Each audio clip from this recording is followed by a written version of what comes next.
Hello, Masters. Welcome to day 2 of Ikigai. So, దీంట్లో second చాప్టర్‌లో ఉన్నాం మనం. ఈ సెకండ్ చాప్టర్ ఏంటి అంటే, దీని టైటిల్ వయసుని ఎదిరించే రహస్యాలు. చిరకాల ఆనంద జీవితానికి తోడ్పడే చిట్కాలు. అంటే వయసుని ఎదిరించే రహస్యాలు. అంటే చూడండి కొంతమంది వాళ్ళ ఏజ్ చాలా పెద్దగా ఉండొచ్చు. కానీ వాళ్ళు చూడ్డానికి మాత్రం చిన్న పిల్లల్లా కనిపిస్తారు. అలా ఏవో సంథింగ్ ఉన్నాయి గదా! మనం చాలా అనుకుంటూ ఉంటాం గదా! చాలా యంగ్‌గా ఉన్నారు వీళ్ళు అనేసి. దానికి కా దానికి గల ఎందుకలా ఉంటున్నారు? ఎలా ఉంటున్నారు అలాగా? దానికోసం కొన్ని టిప్స్ అండ్ ట్రిక్స్ ఏంటి అనేది వీళ్ళ దగ్గర నుంచి ఈ చాప్టర్‌లో తెలుసుకుందాం. ఓకే.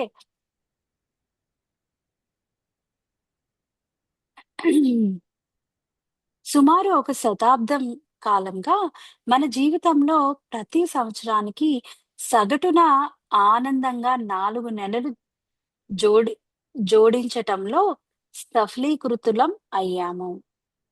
కానీ మన ఆయురాధ్యంలో ప్రతి సంవత్సరానికి మరొక సంవత్సరం జోడించగలిగిన సాంకేతిక సమర్థత ఉంటే ఏమవుతుంది? అంటే మన మన ఇయర్స్ యాడ్ అవుతూ ఉన్నాయి. అంటే ఒక టెక్నాలజీలా వస్తే ఎలా ఉంటుంది అన్న విధంగా అంటే ఒక క్వెషన్ పెట్టారనమాట. సిద్ధాంతపరంగా మనం భౌతిక అమరత్వాన్ని సాధిస్తాం. ముదిమి వేగాన్ని పట్టుకొని ఆపుతాం. అంటే ఇక్కడ రాబిట్ అనే దాన్ని ఎగ్జాంపుల్‌గా చెప్తూ ఉన్నారనమాట. అంటే దాని వేగం అన్న దాన్ని కాకుండా పట్టుకొని ఆపగలిగేంత శక్తి మనకుంది అనేసి అంటున్నారు. చేజిక్కని ముదిమి వేగం అంటే కుందేలు. భవిష్యత్తులో దూరానికి ఎక్కడో ఒక సంకేతం ఉన్నది. దాని మీద మీ వయస్సు వ్రాసి ఉన్నది. ఎక్కడో దూరంగా ఒక సంకేతం ఉంది. దాని మీద మన వయసనేది రాసుందనమాట. ప్రతి సంవత్సరం అసంకేతానికి ఆ సంకేతానికి దగ్గరవుతూ ఉంటారు. అంటే ఏదైతే మన ఎండ్ పాయింట్ అనేది ఉందో, ఆ పాయింట్‌కి మనం ఎవ్రీ ఇయర్ దగ్గరగా వెళ్తూ ఉన్నామనమాట. ఆ సంకేతం చేరుకున్నప్పుడు మీరు మరణిస్తారు. అంటే ఎప్పుడైతే ఆ ఏజ్ అనేది ఎక్కడైతే మనం రాసుకొని వచ్చామో, సంతకం పెట్టుకొని వచ్చామో, ఆ ప్లేస్‌కి మనం రీచ్ అయినప్పుడు మన బాడీని వెకేట్ చేస్తామనమాట. ఇప్పుడు ఆ సంకేతాన్ని పట్టుకొని ఉన్న ఒక కుందేలు భవిష్యత్తులోకి నడుస్తూ ఉన్నట్లు ఊహించండి. మీరు జీవించిన ప్రతి సంవత్సరం ఆ కుందేలు ఒక 6 నెలలు మాత్రమే ముందుకు వెళుతుంది. కొంతకాలం తర్వాత మీరు ఆ కుందేలును చేరుకుంటారు. మీ జీవితం ముగుస్తుంది. అంటే ఏంటంటే, మనం అలా పరిగెడుతూనే ఉన్నాము. లేదా చాలా స్ అంటే పరిగెట్టడం అనేది కొంత ఏజ్ వరకు పరిగెట్టి, ఆగిపోవడం అనేది కూడా చేస్తూ ఉంటాం అన్నమాట. అంటే నేను చాలా వరకు ఇప్పుడు ఇండియాలో ఉన్నాను కదా! చాలా థింగ్స్ అలానే వింటూ ఉన్నా.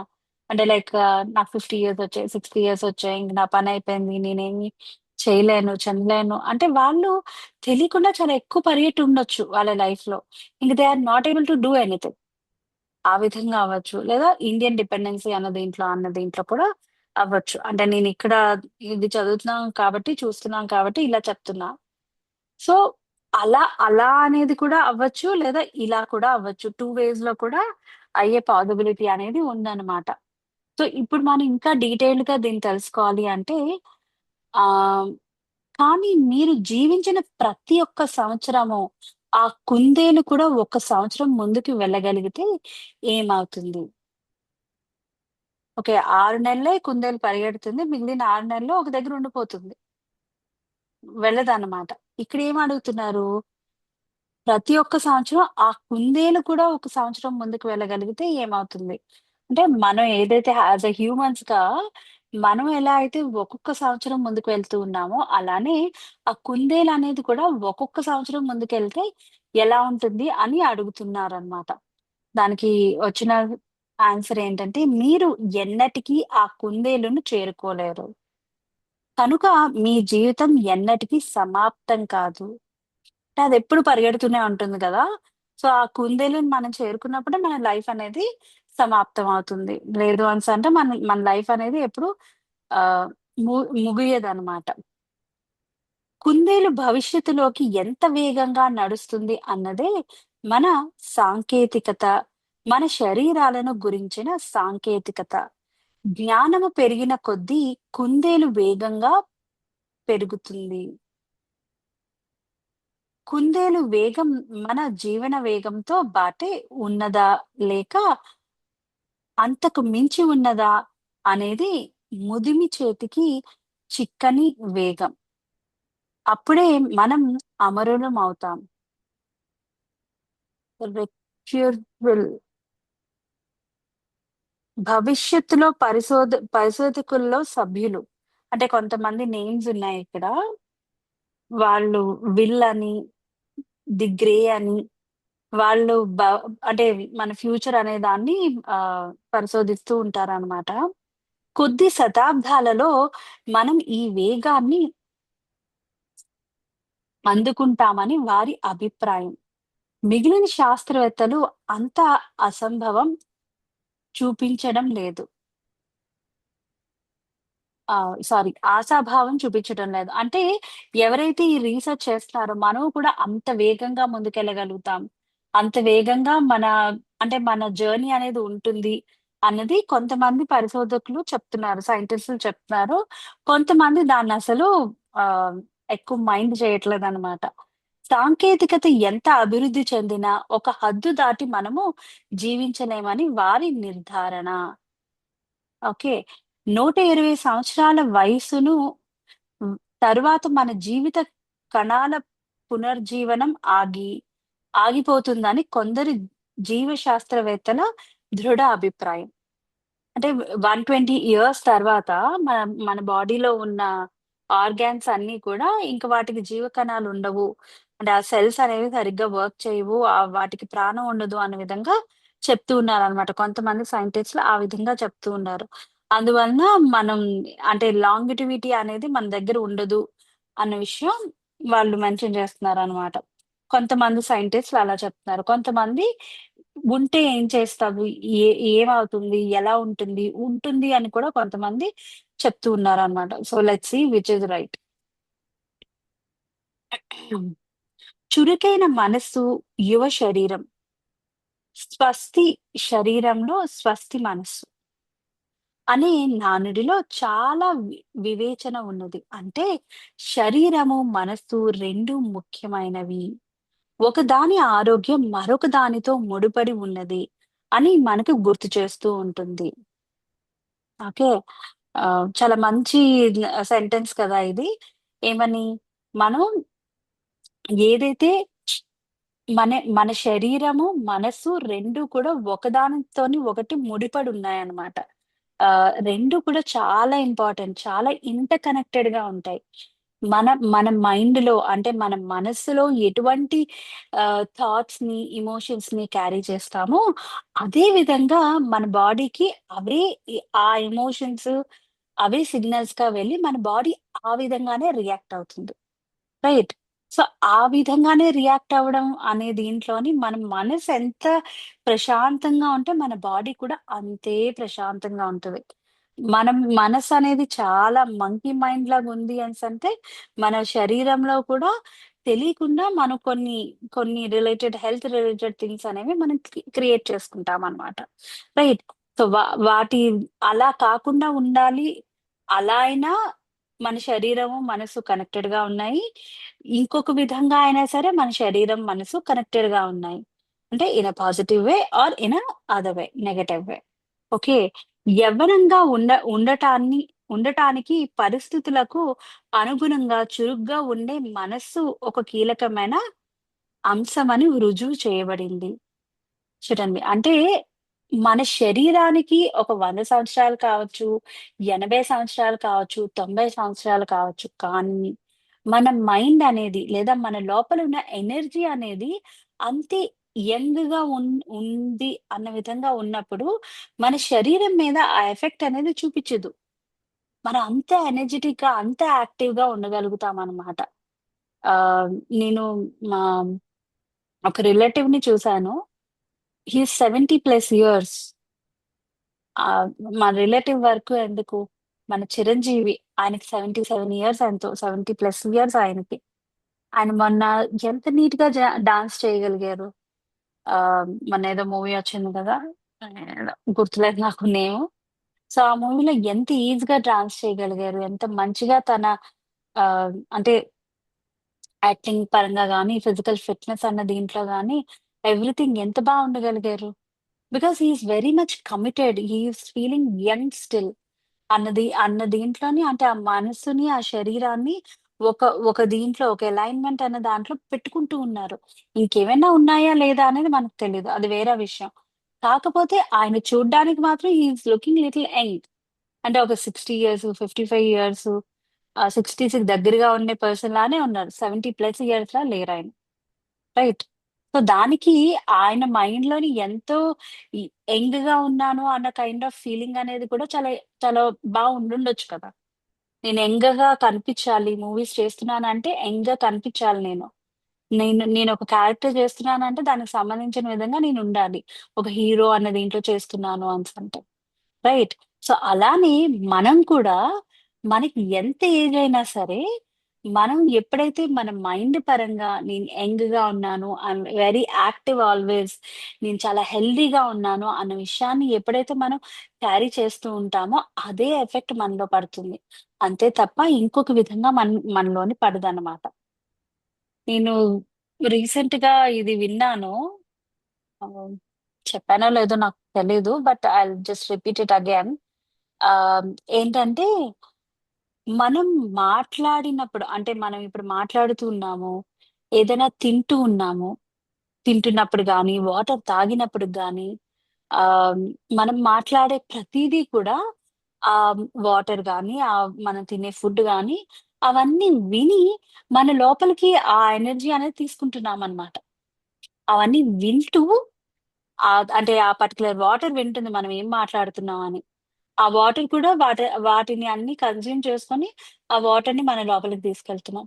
అలానే ఫుడ్ తిన్నప్పుడు కూడా అదే విషయాన్ని మన లోపలికి తీసుకెళ్తున్నాం. That could be either ways positive కావచ్చు, నెగెటివ్ కావచ్చు. రైట్? సో, అందుకని మనం ఎప్పుడూ కూడా మనం ఏదైతే మాట్లాడుతున్నామో, మనం ఏదైతే మైండ్‌లో క్యారీ చేస్తున్నామో, అవన్నీ కూడా మనం యంగ్‌గా పెట్టుకోవాలంటే యంగ్‌గా పెట్టుకోవచ్చు. లేదు నా పనయిపోయింది అనే విధంగా పెట్టుకోవాలంటే, నా పనయిపోయింది అనే విధంగా పెట్టుకోవచ్చు. వాటెవర్ వి క్యారీ మన మైండ్‌లో ఎంత స్ట్రాంగ్‌గా దాన్ని క్యారీ చేస్తామో, అంతే అలైన్డ్‌గా మన శరీరం అనేది రియాక్ట్ అవుతుందనమాట. Okay. So, that's very much important. మనం మన శరీరానికి అంటే మాటల ద్వారా లోపలికి ఇంటేక్ తీసుకునే ఫుడ్ ద్వారా, తాగే వాటర్ ద్వారా ఏదైతే ఇంటేక్ ఇస్తున్నామో దాన్ని చాలా మంచిగా చూసుకోవాలి. అట్ ది సేమ్ టైమ్ మన మైండ్‌లో మనం ఏం క్యారీ చేస్తున్నామో, మనం ఎటువంటి ఎమోషన్స్‌ని క్యారీ చేస్తున్నామో దాన్ని బేస్ చేసుకొని మన శరీరం అనేది బిహేవ్ చేస్తూ ఉంటుందనమాట. సో, అది కూడా మనం మంచిగా మైండ్‌లో పెట్టుకోవాలి. సో, ఆ రెండిటి అలైన్‌మెంట్ అనేది చాలా ఇంపార్టెంట్ ఫర్ ది లాంగటివిటీ. ఎక్కువ రోజులు జీవించటానికి. ఓకే.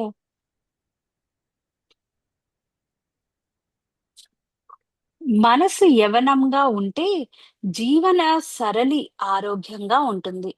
అందువల్ల వృద్ధాప్యం మందగించుతుంది.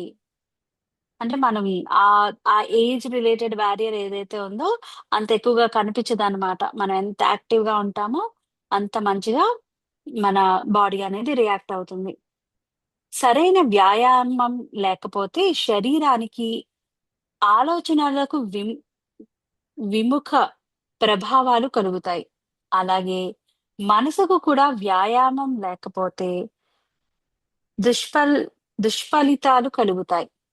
అంటే శరీరానికి ఎలా అయితే వ్యాయామం అంటే ఎక్సర్‌సైజ్ చేస్తేనే దానికి అది యాక్టివ్‌గా ఉంటదని ఎలా అయితే ఫీల్ అవుతామో, అలానే మన మనసనేది కూడా ఎక్సర్‌సైజ్ చేస్తుందనమాట.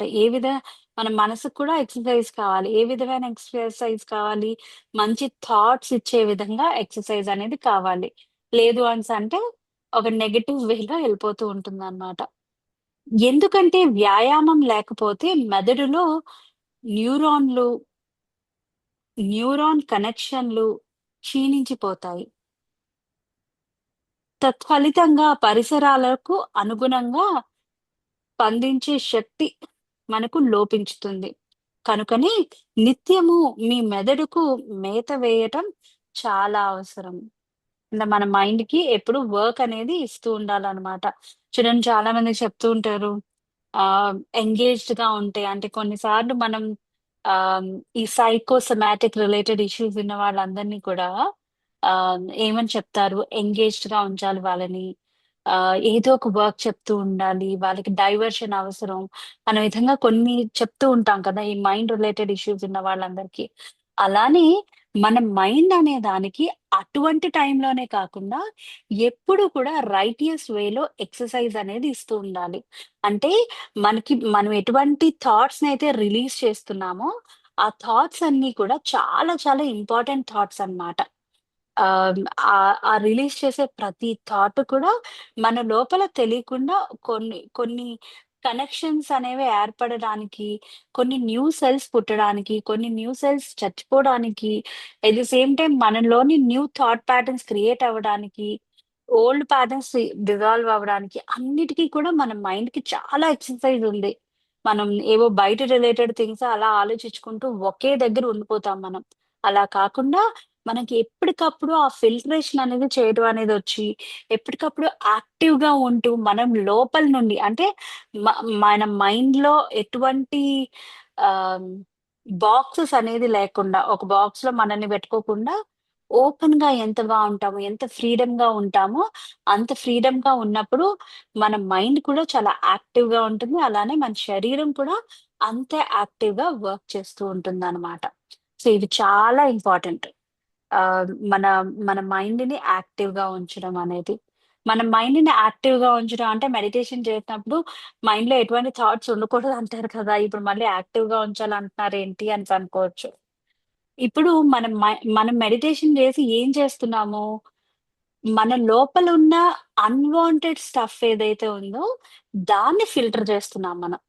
ఫిల్టర్ చేసి ఏంటి, ఎంప్టీ స్పేస్ అనే దాన్ని క్రియేట్ చేసుకుంటూ ఉన్నాం. ఆ ఎంప్టీ స్పేస్ క్రియేట్ చేయటం వల్ల ఇటువంటి యాక్టివిటీస్ అంటే ఫర్ ఎగ్జాంపుల్ మనకొక ఎనర్జీ టెస్ట్ చేయాలి అని అనిపించిందనుకోండి. మనం ఎలా మాట్లాడగలుగుతాము అన్న విషయం తెలుసుకోవాలనుకున్నాం అనుకోండి. లేదా వాటర్ నిజంగా నాతో మాట్లాడుతుందా? ఆహ్, మనం మాట్లాడే దానికి రియాక్ట్ అవుతుందా అనే విషయం తెలుసుకోవాలనుకున్నాం అనుకోండి. అటువంటి థింగ్స్ అన్నిటిని ఎక్స్‌పెరిమెంటల్‌గా చేయటానికి అది కూడా మన మైండ్‌కిచ్చే యాక్టివిటీనే అనమాట. ఓకే. సో, అటువంటి థింగ్స్ చేయటానికి మనం ఎప్పుడైతే మెడిటేషన్ అనేది చేస్తామో, ఆ ఎంప్టీ స్పేస్ క్రియేట్ అయినప్పుడు ఇటువంటి యాక్టివిటీస్ చేయటానికి మన మైండ్ ప్రిపేర్ అవుతూ ఉందన్నమాట. So, that is the difference between మన మైండ్‌ని యాక్టివ్‌గా ఉంచడానికి, మెడిటేషన్ చేస్తున్నప్పుడు మన లోపలున్న అన్‌వాంటెడ్ స్టఫ్‌ని ఫిల్టర్ చేసుకొని రెడీగా పెట్టుకున్నప్పుడు, మన మైండ్ ఇంకొక విధంగా అంటే తనకి పనికొచ్చే విధంగా ఎక్కువగా స్ట్రెస్ కుండా ఉండే విధంగా ఎటువంటి వేలో మనం మారగలము. అంటే సర్టెన్ బాక్సెస్‌లో ఉండిపోతాం. ఇదే రైట్, ఇదే రాంగ్ లేదా ఇక్కడ భయం, ఇక్కడ కాన్ఫిడెన్స్ లేదు అన్నవి చాలానే ఉండిపోతాయి మనలో. సో, వాటన్నిటిని ఫేస్ చేసి, ఓవర్‌కమ్ చేసే దీనికి మనం రీచ్ అవ్వటానికి ఈ మైండ్ అనేది ఎప్పుడూ ఒక పాజిటివ్ వేలో యాక్టివ్‌గా ఉండాలి. సో, అది శరీరానికి వ్యాయామం ఎలా అవసరమో, రైటియస్ వేలో యాక్టివ్‌గా మైండ్‌నుంచుకోవడం కూడా అంతే ఇంపార్టెంట్ అన్నమాట. మానసిక వ్యాయామం అవసరమని సలహా ఇచ్చిన మూల పురుషులలో ఆహ్, ఇజ్రాయలీ న్యూరో సైంటిస్ట్ ఆహ్, బ్రిటన్‌లో ఒకరు రూపురేఖలు సక్రమంగా ఉండాలి అంటే మెదడుకు ఉద్ అంటే మెదడుకు ఉండాల్సిన అంటే మెదడుకు సంబంధించిన థింగ్స్ కూడా సరైన విధంగా ఉండాలని వాదిచ్చారంట. అంటే మన రూపురేఖలు, మనం కనిపించే విధానం, ఆహ్, మన ఫేషియల్ ఎక్స్‌ప్రెషన్స్ రిలేటెడ్‌గా కావచ్చు, మనం ఫేస్ ఉండే విధంగా కావచ్చు, బాడీ అంతా ఉండే విధంగా కావచ్చు. అది ఏంటి అనేది చూద్దాము. స్పానిష్ టెలివిజన్ కార్యక్రమంలో రీడ్స్ కోసం ఎడ్వర్డ్ ఎడ్వర్డ్‌తో ఆయన ముఖాముఖి. ఇక్కడ మనకి క్వెషన్స్ అండ్ ఆన్సర్స్ అంటే ఒక ఇంటర్వ్యూలా ఉంది. ఒకరి ఒకరికి శ్రేయస్కరమైన దానికి, వారు చేయదలిచిన దానికి మధ్య బరువు ఉంటుంది. ప్రజలు బిగువుంటుంది. ప్రజలు ముఖ్యంగా వయోవృద్ధులు. వారు అంతకు ముందు చేసిన దాన్ని పునరావృతం చేయటానికి ఇష్టపడతారు. ఓకే. ఎవరైనా అంటే మనం కావచ్చు, లేదంటే ఓల్డ్ ఏజ్ పీపుల్ కావచ్చు. వాళ్ళందరూ ఏంటంటే, మనకు తెలిసిన విషయాల్ని మళ్ళీ మళ్ళీ చేయటానికి ఇష్టపడతాం. ఎందువలన? మనకు ఒక కంఫర్ట్ జోన్ అనేది అక్కడ అలవాటు పడింది కాబట్టి, ఏర్పడింది కాబట్టి. రైట్. సో, అందుకని అదే అదే చేయాలి, అదే విధంగా ఉండాలి, మనకి తెలిసిన కంఫర్ట్‌నే ఎంచుకోవాలి అన్న దీంట్లో ఉంటామంట. అంటే అందరూ హ్యూమన్స్ అందరూ ఉంటారు. దాంట్లో ఓల్డ్ ఏజ్‌లో ఉన్న పీపుల్ ఆహ్, దాన్నే చేయాలి అన్న విధంగా ఎక్కువగా ఉంటారట. వారు అంతకుముందు చేసిన దాన్నే పునరావృతం చేయటానికి ఇష్టపడతారు. మళ్ళీ మళ్ళీ చేయటానికి. మెదడు ఒక పద్ధతికి అలవాటు పడింది గనుక ఇక ఆలోచించవలసిన పని లేదు. అంటే ఆల్రెడీ ఒక విధంగా అలవాటు పడిపోయింది కాబట్టి మెకానికల్‌గా అది అలవాటు పడిపోయింది కాబట్టి ఆ మెకానికల్‌గా ఆ వర్క్ అనేది అయిపోతుందనమాట. మనకి ఎటువంటి అడ్డు అలా ఏమీ ఉండవు. రైట్. సో, ఈ ఈ దీంట్లో కూడా ఏంటంటే ఆహ్ ఇప్పుడు మనకి జో డిస్పెన్జా దీంట్లో చెప్తూ ఉంటారు గదా! ఆహ్, మన మైండ్ అనేది ఒకటే వేలో ఉండిపోయినప్పుడు, చాలా మెకానికల్‌గా అయిపోతాం మనం. ఇప్పుడు ఒక కుకింగ్ చేయాలన్నా, లేదంటే ఇంకేదో చేయాలన్నా, లేదా ఏబీసీడీ రాయాలన్నా, మనకి ఇన్ని సంవత్సరాల నుంచి వచ్చు కదా! సో, చూడకుండానే హ్యాపీగా రాసేయగలుగుతామనమాట. ఎందుకంటే ఇన్ని సంవత్సరాల నుంచి వచ్చు and that is in a very mechanical way అన్న దీంట్లో. రైట్. మెకానికల్‌గా వెళ్ళిపోతుందది. మనం ఎక్కువ ఫోకస్ పెట్టనవసరం లేదు దాని మీద. ఓకే. అలానే ఇక్కడ, ఇక్కడ చేసే థింగ్స్ కూడా అలానే ఉన్నాయి. మెకానికల్‌గా ఉంటాయి. మార్నింగ్ లేచిన వెంటనే ఈ 1, 2, 3, 4 స్టెప్స్ చేయాలి అని. బట్ జో డిస్పెన్జా ఆయన బుక్‌లో చెప్తారు. 'యూ ఆర్ ద ప్లెసిబో' బుక్‌లో వన్ ఆఫ్ హిస్ టాక్స్ నేను విన్నదేంటి అనేసంటే, మన మైండ్ అనే దానికి ఎప్పుడూ కూడా మెకానికల్‌గా ఉండడం అనేది నేర్పించకూడదు. మన మైండ్ అనే దానికి ఎప్పుడు కొత్తదనం అనేది ఇస్తూ ఉండాలి. కొత్తదనం అంటే మన మైండ్ అనే దానికి కాదు, మనం చూసేదానికి, వినేదానికి, మనం మనం ఆలోచించేదానికి అన్నిటికి గూడా ఒకటే వేలో ఉండకూడదనమాట. ఎప్పుడు కూడా ఒకటే వేలో ఉండకూడదు. ఎప్పుడు మన మైండ్ అనేది ఒక కన్‌ఫ్యూజ్డ్ స్టేట్. కన్‌ఫ్యూజ్డ్ అనేసి అన్నదాన్ని okay. What is coming new today అనే విధంగా ఎప్పుడు రెడీగా ఉండాలనమాట. రైట్. అదే విధంగా ఇక్కడ కూడా ఏంటంటే వీళ్ళిక్కడ చెప్తుందేంటి, ఒకటే వేలో ఉంటారు. ఒకటే చేయటానికి ఇష్టపడతారు. సో, దాంట్లో ఏం మార్చుతావు అన్న విధంగా క్వెషన్ చేస్తున్నారనమాట. పనులు ఆటోమేటిక్‌గా త్వరగా జరిగిపోతాయి. తరచూ మనకు సుముఖంగా జరుగుతాయి. అకారణంగా ఒక పద్ధతికి అతుక్కుపోయే ప్రమాదం ఉన్నది. ఈ గాడిలో నుంచి బయటపడటానికి ఒకటే మార్గం. సరికొత్త సమాచారంతో మెదడును సవాలు చేయటం. అంటే కొత్త కొత్త విషయాలను తెలుసుకొని, కొత్త కొత్త థింగ్స్ ఆహ్, ఎక్స్‌పెరిమెంటల్‌గా చేస్తూ ఉండడం. అవన్నీ చేసినప్పుడు మనం చాలా డిఫరెంట్ థింగ్స్ నేర్చుకుంటాం. మన మైండ్‌ని మంచిగా యాక్టివ్‌గా ఉంచగలుగుతామనమాట. ఏదైనా కొత్త సమాచారం దొరకగానే మెదడు కొత్త లం లంకెలను సృష్టిస్తుంది. తిరిగి శక్తివంతమవుతుంది. అంటే చాలా ఎనర్జిటిక్‌గా తయారవుతుందనమాట. న్యూ థింగ్ నేర్చుకున్నాము, న్యూ ఎనర్జీ వచ్చింది అన్న విధంగా. ఎందుకంటే కొత్తదనం అనేది ఎప్పుడూ కూడా మనకు తెలియకుండా ఒక న్యూ అట్మాస్ఫియర్ అనేది అన్ని క్రియేట్ చేస్తుంది. ఇప్పుడు చూడండి మనం పాత బట్టలేసుకునే దానికి ఆహ్, కొత్తది ఫస్ట్ టైమ్ వేసుకునే దానికి చాలా డిఫరెన్స్ ఉంటుంది. మనం వేసుకున్నప్పుడు మన లోపలున్న మనలో మనం కూడా చాలా హ్యాపీగా ఫీల్ అవుతాం. ఓకే. నేను కొత్త బట్టలేసుకున్నాను అన్న విధంగా. అలానే చూడటానికి కూడా అంతే మంచిగా, ఎలిగెంట్‌గా కనిపిస్తాం. రైట్. సో, ఎప్పుడు కూడా ఆ భావనలనేవి చాలా ఇంపార్టెంట్. మీ సుఖ మీ సుఖ నివాసం నుంచి బయటికి రావటం కొంత ఆదుర్దా కలిగించినా, గాలి మార్పు కోసం మీరు మీ గాడిలో నుంచి బయటికి రావటం చాలా అవసరం. అంటే మన కంఫర్ట్ జోన్ నుంచి బయటికి రావడానికి కొద్దిగా కష్టంగా అనిపించినా గానీ కొన్నిసార్లు వస్తేనే గదా మనం తెలుసుకోగలుగుతాం. ఇప్పుడు చూడండి ప్రతి ఒక్కళ్ళు భగవంతుడే, భగవంతుడే, భగవంతుడే అన్నారు. భక్తి మార్గంలో ఉన్నారు. దాని తర్వాత భక్తి మార్గం నుంచి ఈ స్పిరిచువాలిటీ అన్న దాంట్లో వచ్చిన తర్వాత, భక్తి మార్గం ఇది వేరు అని కాదు. 2 ఒకటే. కానీ దీన్ని ఇంకొద్దిగా డీటెయిల్డ్‌గా, డీపర్‌గా తెలుసుకుంటున్నాం. ఇంకా ఇంకా డీటెయిల్డ్ అండ్ డీపర్‌గా ఆ గాడ్ అనే ఎనర్జీకి ఇంకా ఇంకా దగ్గరగా వెళ్తున్నాం. ఈ స్పిరిచువల్ పాత్ అన్న దీంట్లో. అన్న విషయం మనం తెలుసుకుంటున్నాం ఇప్పుడు. అది ఎప్పుడు తెలుసుకున్నాం? ఆ స్టెప్ తీసుకోబట్టే కదా తెలుసుకున్నాం. ఆ స్టెప్ తీసుకోకపోతే మనం తెలుసుకోలేము ఎప్పటికి కూడా. సో, ఎప్పుడైనా సరే ఆ కంఫర్ట్ జోన్ అన్న దాని నుంచి వదిలేసి బయటకొచ్చి మనం ఎక్స్‌పీరియన్స్ అనేది చేయాలన్నమాట. మానసిక శిక్షణ వలన కలిగే ప్రభావాలు అశాస్త్రీయుక్తంగా ప్రయోగాత్మకంగా ప్రదర్శింపబడతాయి. అత్యున్నత మేధాశక్తి, ఆరోగ్యానికి, వివేచనకు, మెదడుకు సవాలు. Maximum brain power, challenging the brain for health and wisdom అనే తమ రచనలో కోలిన్స్ ఆహ్, బ్రిట్నీ వాళ్ళు చెప్పారనమాట. అంటే వాళ్ళ బుక్స్‌లోని మాక్సిమం బ్రెయిన్ పవర్ ఎలా ఉంటుంది? బ్రెయిన్‌ని ఎలా ఛాలెంజ్ చేయొచ్చు హెల్త్ వైస్‌గా, విజ్డమ్ వైస్‌గా అన్నది ఈ ఈమె వీళ్ళ బుక్స్‌లో చాలా రాసారనమాట. ఏదైనా ఒక పని తొలిసారిగా చేయడం మొదలుపెట్టినప్పుడు మీరు మీ మెదడుకు పని కల్పిస్తారు. హ్మ్. అంటారు. మొదట్లో అది చాలా కష్టంగా కనిపిస్తుంది. కానీ అది ఎలా చేయాలో మీరు నేర్చుకున్నప్పుడే శిక్షణ కార్యారంగంలోకి దిగింది. రెండోసారి ఆ పని కష్టం కాదు. సులువేనని మీరు గ్రహిస్తారు. ఎందుకంటే అప్పటికే చేసున్నారు కాబట్టి. అంటే మనం ఎప్పుడు కూడా న్యూ థింగ్స్ చేస్తూ ఉండాలి. అప్పుడే మనం ఆ కంఫర్ట్ జోన్ నుంచొచ్చి మనం న్యూ థింగ్స్ నేర్చుకోగలుగుతాం అన్నమాట.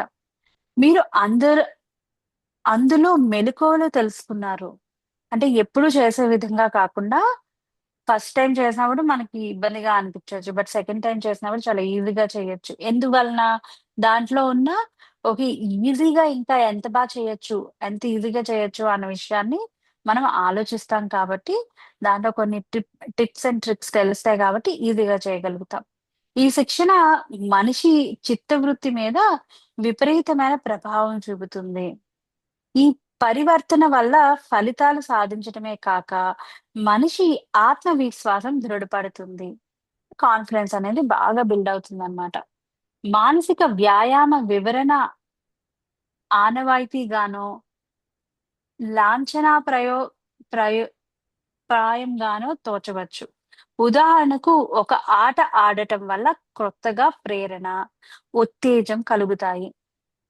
ఒంటరితనం వల్లే కలిగే అణచివేతను అడ్డుకుంటారు. మనం 20, 20యో పడిలో ఉండగానే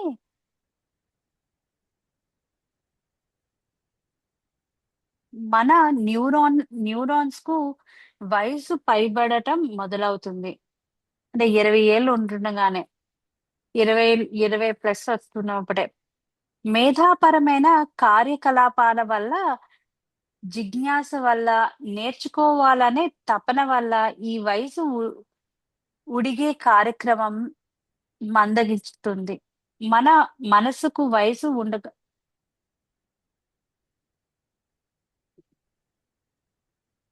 ఓకే. ఈ ఏం చెప్తున్నారంటే ఆ వర్డ్ ఏదో రాంగ్ పడింది కొద్దిగా. ఏం చెప్తున్నారంటే ఇక్కడ ఆహ్, మనం ఎప్పుడైతే మనం మనం ఆ 20 సంవత్సరాలు పైబడిన దగ్గర నుండి మనలోని నేర్చుకోవాలన్న తపన అవన్నీ చాలా ఎక్కువుంటాయి. నేర్చుకుంటున్నాము అన్న దీంట్లోని మన వయసనేది చాలా డీపర్ అండ్ డీపర్ అన్న దీంట్లో వెళ్తుందనమాట. ఆహ్, అంటే కొత్త పరిస్థితులతో వ్యవహరించటం, ప్రతిరోజు ఏదో ఒక కొత్త విషయం తెలుసుకోవటం, ఆటలు ఆడటం, ఎదుటి వాళ్ళతో కలుపుగోలు వ్యవహరించటం చాలా అవసరం. అంటే ఈ విషయాలన్నీ చాలా అవసరం అన్నమాట. అంటే వ్యాయామం చేయటం, కొత్త విషయాలను తెలుసుకోవడం. ఆ విధంగా మన మైండ్ అనేది యాక్టివ్‌గా ఉంటుంది. అందరిని మంచిగా కలుపుకొని relations are very much important. కలుపుకొని ఉండడం. అంతే కాక ఈ విషయంలో మనసు ఎంత సుఖంగా ఉంటే అంత శ్రేయస్కరమైన ప్రయోజనాలు కలుగుతాయి. అంటే ఎంత, ఎంత ప్రశాంతతతో మన మైండ్ అనేది ఉంటుందో, అంత మంచిగా మన ఎదురుగా ఉండే వర్క్స్ అన్నీ కూడా అంతే ఈజీగా జరుగుతాయన్నమాట. ఎటువంటి ప్రాబ్లమ్స్ అనేవి రాకుండా. రాకుండా అనేసంటే ఎందువల్ల రాకుండా ఉంటాయి అనేసంటే, మనం ఆహ్, అంటే దాంట్లో చూడట్లేదనమాట. ఆహ్, ఓకే. దీంట్లో ప్రాబ్లమొస్తది. అలా ఏం కాకుండా ఓకే. నేనిది చేయాలనుకుంటున్నాను. నేను చేస్తాను. దానికి సంబంధించిన ఆహ్, వర్క్స్ అన్నీ కూడా చాలా అలైన్డ్‌గా నా దగ్గరున్నాయి. అన్న విధంగా అనుకోని మన గోల్ అనే దాని మీద మనకు క్లారిటీ ఉండి మనం ముందుకెళ్తూ ఉన్నప్పుడు ఎవ్రీథింగ్ ఈస్ లైక్ ఒక రోజ్ పెటల్స్‌తో ఎలా అయితే వే ఉంటుందో అలానే ఉంటుంది. ఈ విషయం నేను చాలా సార్లు ఎక్స్‌పీరియన్స్ చేశాను. ఒక మెడిటేషన్ సెషన్స్ ఆర్గనైజ్ చేసినప్పుడు కావచ్చు, లేదంటే ఒక ఒక డొనేషన్ పరంగా కావచ్చు, లేదంటే ఒక అంటే ఎక్కువ హెల్ప్ లేదు ఆ స్పాట్‌లో. బట్ స్టిల్ మనం అక్కడ ఏదైతే వర్క్ ఉందో దాన్ని మంచిగా చేయడం అనే దానికి రైటియస్ పీపుల్‌ని కనెక్ట్ చేయడం కావచ్చు. Everything it falls in place అన్నమాట. ఎప్పుడది ఫాల్స్ ఇన్ ప్లేస్ మన గోల్ అనేది క్లియర్‌గా ఉన్నప్పుడు everything falls in place in a very good way అన్నమాట.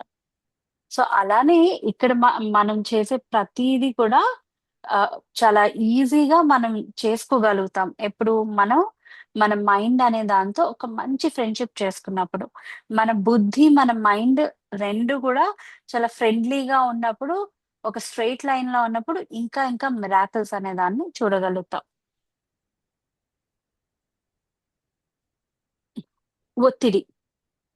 దీర్ఘాయుషును హతమార్చే దోషి. చాలా మంది వారి వయసుకు మించిన పెద్దవారిగా కనిపిస్తారు. ఈ అకాల ముసలితనానికి ముఖ్య కారణం ఒత్తిడి అని చాలా పరిశోధనల వల్ల తెలిసింది. విపరీత పరిస్థితులలో శరీరం త్వరగా అలసిపోయి ఉడికిపోతుంది. అమెరికన్ ఇన్‌స్టిట్యూట్ ఆఫ్ స్ట్రెయిట్ ఈ స్ట్రెస్ ఈ విషయం ఈ విషయం మీద చాలా పరిశోధనలు చేసింది. చివరికి దాదాపు ఆరోగ్య సమస్యలు అన్ని ఒత్తిడి వల్లనే కలుగుతాయి అని నిర్ధారించింది. అంటే ఒక స్ట్రెస్ వల్లనే ఈ మనకున్న హెల్త్ ఇష్యూస్ అన్నీ కూడా క్రియేట్ అయ్యే ఛాన్సెస్ చాలా ఎక్కువుంటాయన్నమాట. ఆహ్, ఒక యూనివర్సిటీలో పరిశోధకులు ఒక పరిశోధన జరిపారన్నమాట. ఏం జరిపారంటే, అందులో వారు ఒక యువ డాక్టర్‌ని ఉద్యోగం నిమిత్తం ఇంటర్వ్యూ చేశారు.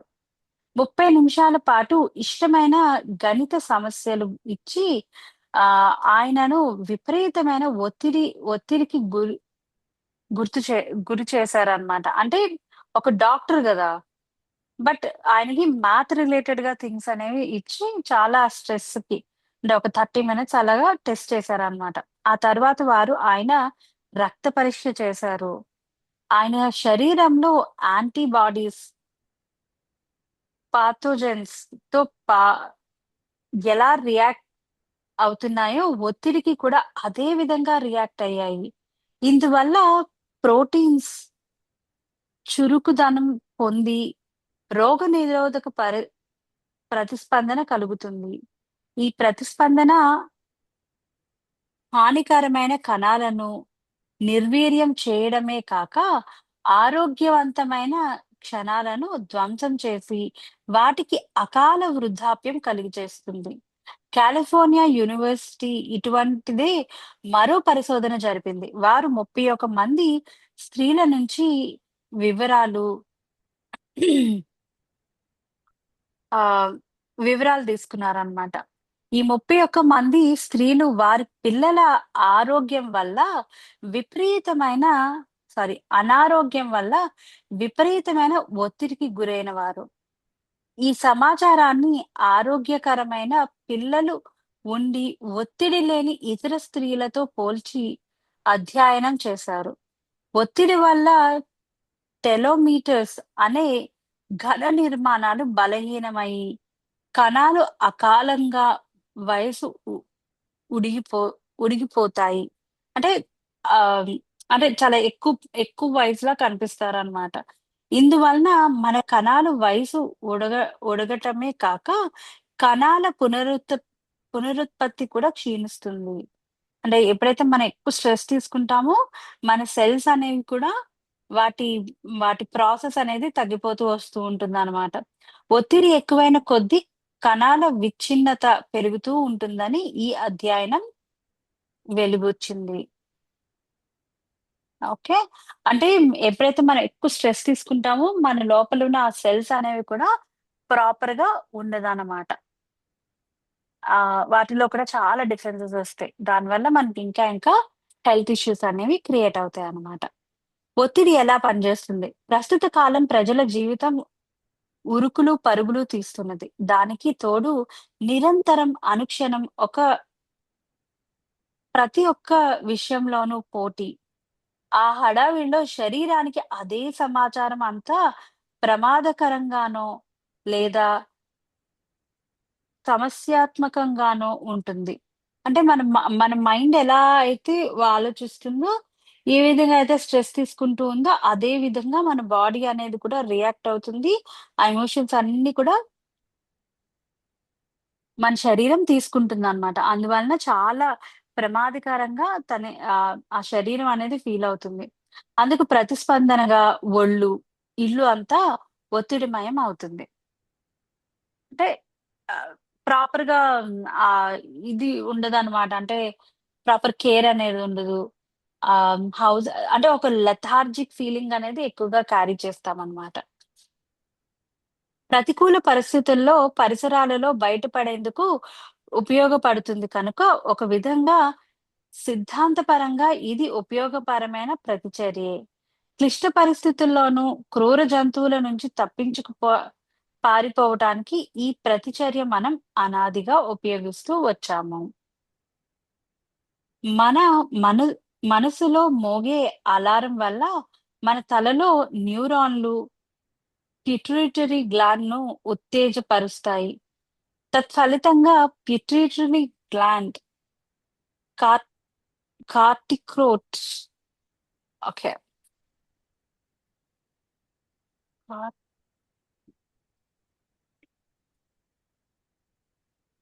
ఓకే. పిట్యూటరీ గ్లాండ్‌లోని విడుదల చేసే హార్మోన్‌లు ఉత్పత్తి అవుతాయట.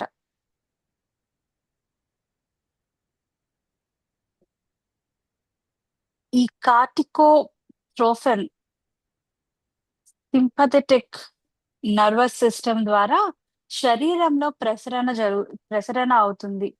అప్పుడు ఎడ్రినల్ గ్లాండ్ సైంటిఫిక్‌గా చెప్తున్నారు. ఉత్ప్రేరణ అయి ఎడ్రినల్ కార్టిసాల్ విడుదల చేస్తుంది. ఎడ్రినాలిన్ మన ఉచ్ఛ్వాస వేగాన్ని, నాడీ ప్రకంపనను పెంచుతుంది. బరిలో దిగటానికి కండరాలను సిద్ధం చేస్తుంది. అంటే చూడండి మనం టెన్షన్‌లో ఉన్నప్పుడు చేసినప్పుడు మనకి తెలియకుండానే ఆ బ్రీతింగ్ అనేది పెరుగుతూ ఉంటుంది. ఆయాసం అనేది వస్తూ ఉంటుంది గదా! సో, దాని తర్వాత నెక్స్ట్ మన బాడీ మీద ఇంకా డీటెయిల్డ్‌గా ఎళ్ళడం. మన నర్వ్స్ అన్నీ కూడా బిగిసిపోయేటట్లు పెయిన్‌ఫుల్‌గా తయారవ్వడం అవన్నీ కూడా అవుతాయన్నమాట. ఎప్పుడైతే మనం డీపర్ అండ్ డీపర్ స్ట్రెస్‌లో ఉంటామో. ఆశించిన ప్రమాదాన్ని ఎదుర్కోవటానికి శరీరాన్ని సిద్ధం చేస్తుంది. కార్టిసాల్ వల్ల డోపమైన్, బ్లడ్ గ్లూకోజ్ విడుదల పెరుగుతుంది. అదే మనలను సవాళ్లు ఎదుర్కోవటానికి సిద్ధం చేస్తుంది. ఓకే. ఆది మానవులకి ఇప్పుడు మనం ఉన్న వాళ్ళకి డిఫరెన్స్ ఏంటి అనేది చెప్తున్నారు. దాదాపు సర్వకాలాల్లోనూ విశ్రాంతులుగా ఉండేవారట. ఆది మానవులు, ట్రైబల్స్. ఇప్పుడేంటి సర్వదా పనిచేస్తూనే ఉంటారు. రానున్న అనర్థాలన్నిటికి సదా అప్రమత్తులై ఉంటారు. ఓకే. ఎప్పుడు కూడా ప్రికాషనరీగా ఉంటారు. చాలా ఎక్కువ పని చేస్తూ ఉంటారట. ప్రికాషనరీ హెల్త్ అంటే ఏవైతే మన బాడీ మీద వస్తాయో దానికి సంబంధించి కొద్దిగా ప్రికాషనరీగా ఉండడం అలాంటివి చేస్తారు. కానీ వస్తాయని మాత్రం ఆళ్ళకి తెలుసు. అత్యంత ప్రత్యేక పరిస్థితులలో మాత్రమే ఒత్తిడికి లోనయ్యేవారు.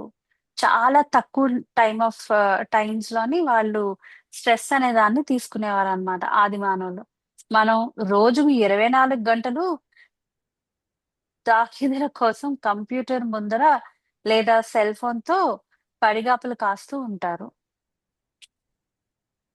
ప్రమాదాలు వాస్తవమైనవి.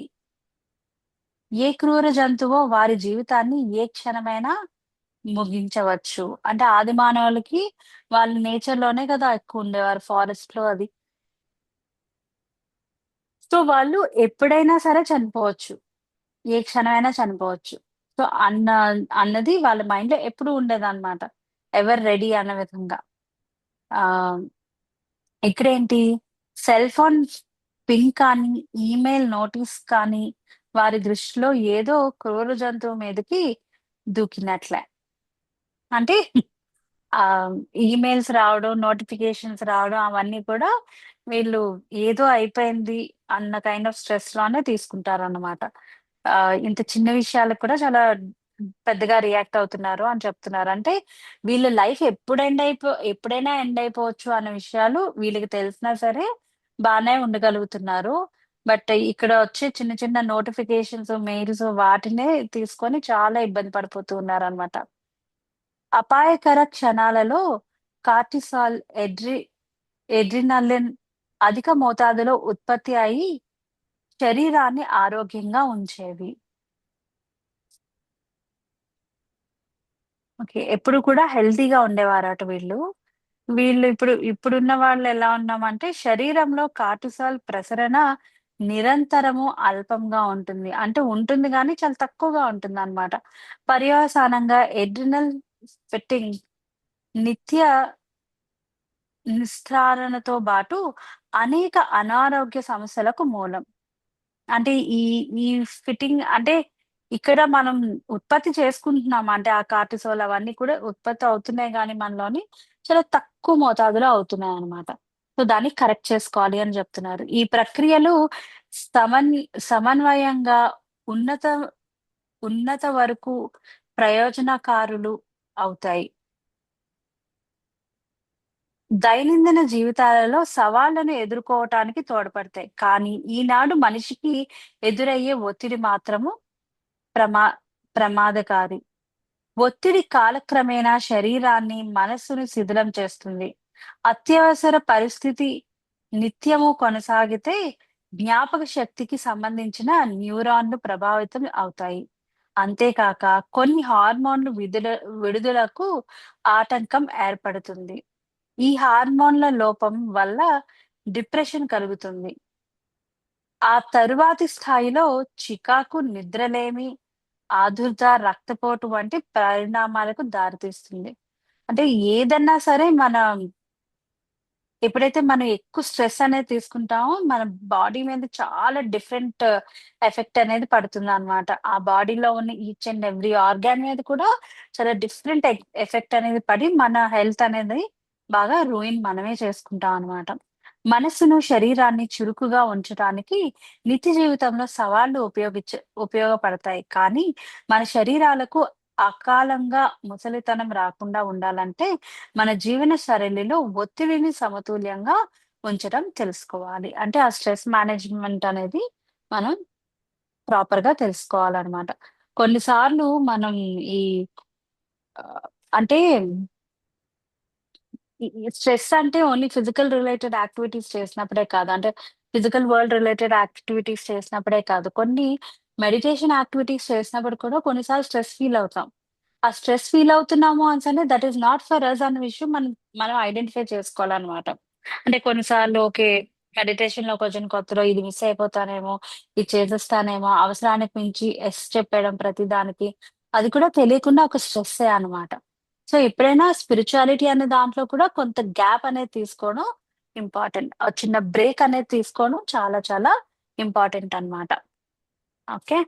సో, ఇది ఈ రోజుకి session. Thank you so much for listening. మళ్ళీ మనం నెక్స్ట్ సెషన్‌లో